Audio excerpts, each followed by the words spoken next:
Hey guys, Sunkaloka here back again to give you my review of Crouching Tiger, Hidden Dragon, The Sword of Destiny. Now, before I start on what I think of this film, I think it's a really cool film. In fact, it's one of the best martial art films I've seen in a while. Like, considering the amount of films we've gotten this year, because I think, in a way, I think martial art films are dying a little bit. And I think now this year it's starting to kind of come back up a bit. This film was directed by Yen Wu-ping, and sadly Ang Lee didn't come back, but it was okay. But one thing I gotta say, without going on a rant, why is this film on Netflix?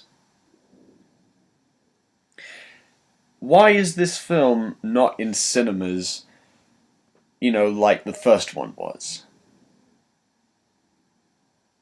Is there any explanation for that? Apparently, I've heard other rumors that that the reason why it's on Netflix is because Netflix is kind of starting its own new thing. Do you remember when we used to get useless films in the cinema, like Knocked Up or Over the Hedge? Well, now that can all come on Netflix.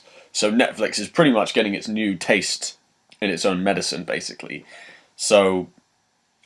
But with a film like Crouching Tiger, Hidden Dragon, a really successful film that's been nominated for Golden Globes, Oscars, back then it was like the biggest film of the year. Why would you not want that as, like, it's the sequel to Crouching Tiger, Hidden Dragon, and it has Donnie Yen in it. Oh, God. You know what, I'm going to look this up very, very quickly. Let me see here. Okay. Crouching Tiger, Hidden Dragon 2, Sword of Destiny. Now, I don't exactly know why it's on Netflix. Why is it on Netflix? Let me just look it up. Shit, sorry.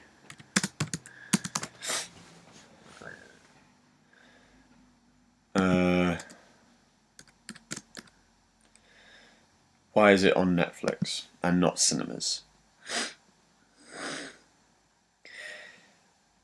Okay, so apparently it says here that it's a cheap knockoff. The movie review. Well, that's the movie review. Okay, I will admit this. Okay, I'll look this up later, and I'll probably leave a description below to see why this is the case. But basically, this is pretty much the same film, and I think a lot of people are being very controversial about the fact that this is basically a cheap knockoff of the first movie. But that was cool. I love martial art films to death. Like, even the shittiest ones.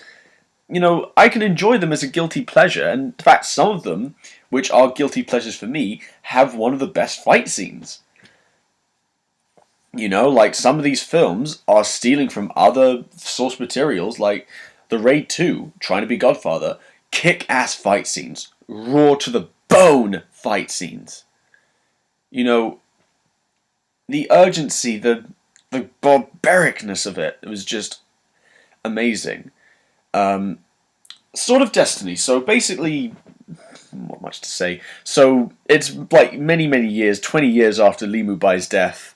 And Michelle Yeoh's character is basically still living in the same place, and there's this new clan led by Jason Scott Lee. I forgot how to say his name properly. He basically wants to get the sword. And this is pretty much the same movie as last time. And there's a new Li Mubai, which is played by Donnie Yen, who is the Silent Wolf, who is a badass character. I am not gonna lie. He has a really cool fight scene with these 5 other comrades right with him. It's awesome. They have a battle. He's doing all these styles and everything. He's like, come fight me. And then he does his chain punches and all that. It's so cool. Yeah, I'm just doing random stuff. This is not my style. So, go away. But yeah, I think Some of the really cool things about this film is, just how well done it is. And to be honest, you can say this is a cheap knockoff. But at the same time, this is a good cheap knockoff. Does that mean it's bad? I mean, let me look at the score rating. Apparently, on Netflix, it said it was really good. It got 4 stars. I gave it 5 stars.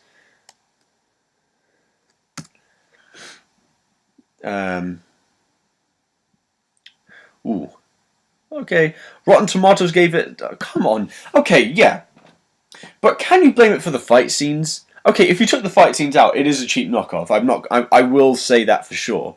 And there is another problem. Why is it in English? I don't mind it being in English, but to be honest, I would prefer to see films like that in Chinese, if I'm not mistaken. Okay, things like that need to be done in Chinese. And I think a lot of you will agree with me on that, because it takes away from the mystical side, or the oriental side of Crouching Tiger, Hidden Dragon, and why it was so good. It was breathtaking for its time, and to be honest, I think it kind of took it away.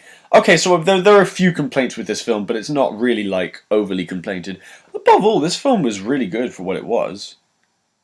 I mean, I would say what the characters are, but really, I can just take those bits away and just say it's Crouching Tiger, Hidden Dragon 1 again. But at the same time, this is what I wanted. This is what I was expecting. I mean, I wouldn't even say it's a guilty pleasure, but if you took the other Crouching Tiger film away and you just had this, you would probably say this is the best film you've ever seen in your life.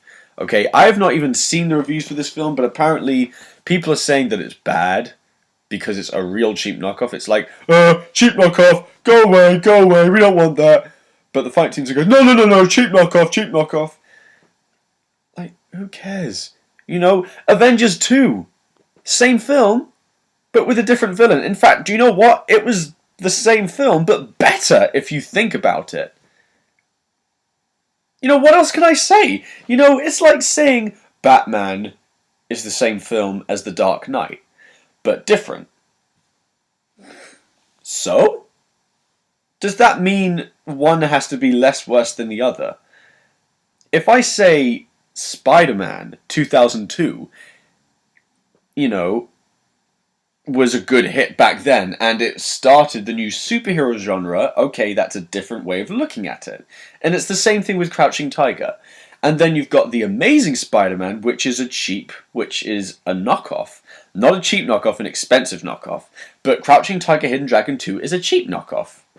But whether or not it's cheap or expensive, I still find it enjoyable. Because the difference between a film like Crouching Tiger, Hidden Dragon 2 and Avengers with Amazing Spider-Man, I enjoyed them. In fact, in some ways, I enjoyed them more than the first time. I enjoyed Age of Ultron more than Avengers 1. In fact, I enjoyed that film more than, Mad Max and Ant-Man. But it just about is below Star Wars: The Force Awakens. That was a cool film. And I can't really say anything more about that. It's Star Wars, man. What can you say? But, oh yeah, big shock. Speaking of Star Wars, you've also got The Force Awakens. It's a knockoff of A New Hope. So you're telling me that you are establishing the fact, because this is a good film, like The Force Awakens, you're not acknowledging the fact that basically The Phantom Menace, although it was a really bad film, and the only acknowledgements that you did have was the fact that it was boring, and you're not telling me that that film was a knockoff of A New Hope? Not a cheap knockoff, a knockoff of A New Hope. Attack of the Clones tried to be Empire with the whole love story. Hello? Revenge of the Sith. Return of the Jedi. In a way, The Force Awakens is like a mixture of all 3 of the original films put together, but it's done different. It's done differently, and it's done well. It's the same premise, but in a way, it's kind of like a real good tribute. And how does that differ from Crouching Tiger, Hidden Dragon being a knockoff? How is it a cheap knockoff? It's a sequel! Seriously. Just enjoy your shit, seriously. Go away. Okay, regardless of that, I think it's awesome for what it was. Honestly, like, I don't care what Rotten Tomatoes say. I don't care what IMDb says. I think this is a good film, and I think it deserves a 7 out of 10. Only because it is pretty much the same film, but I think it's really good. I think the fight scenes are really good. I can't say whether one out of the first two, are better, but they're both really good films, and I think it's a really good martial arts film, especially after a long time. Yen Wu-ping's not done anything for ages. I just really wanted to see him do stuff again. So, yeah, so those were my thoughts on Crouching Tiger, Hidden Dragon 2. Let me know what you thought. Are you one of those people that thinks, oh, it's a cheap knockoff? If so, fine, say something, but please do it respectively. If you're going to be rude, I'll block you. Honestly. Seriously, I will. Yeah, so please subscribe to my channel. Let me know what you thought about this film, okay? So, this is Sun Kaloku, signing out.